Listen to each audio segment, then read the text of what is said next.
Magandang tanghali sa inyo mga idol. Idol, umpisa na naman tayo sa pagtatanim ng mga palay mga idol. Yan, swerte naman yung mga pandito. Laki ng mga lupain nila, grabe.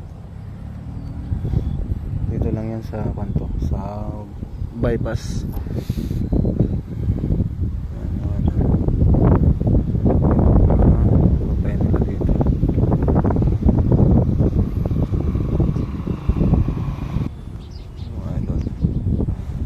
Sayang din itong lupain na to, grabe.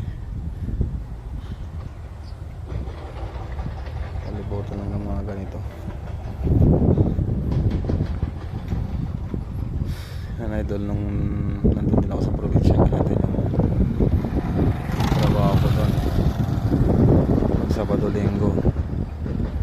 Siyempre Monday to Friday nag-aaral tayo, pero pag Sabado sa Linggo naman, ayan, yan yung buhay sa atin sa probinsya.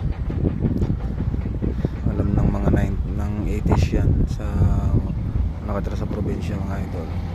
Napakasarap din tumira talaga sa ating mga probinsya mga idol, kung tutusin lang.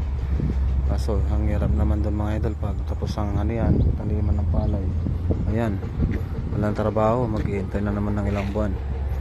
Kaya doon lang talaga mga idol. Nakipagsapalaran din tayo dito sa Manila para siyempre kumita ng pera at makatulong din sa pamilya. Mga idol, ayan lang mga idol.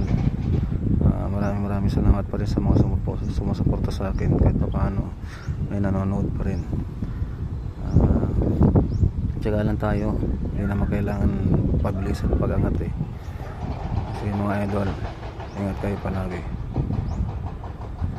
Paki-like and share na lang din mga idol, tapos papalo na din ng aking page mga idol.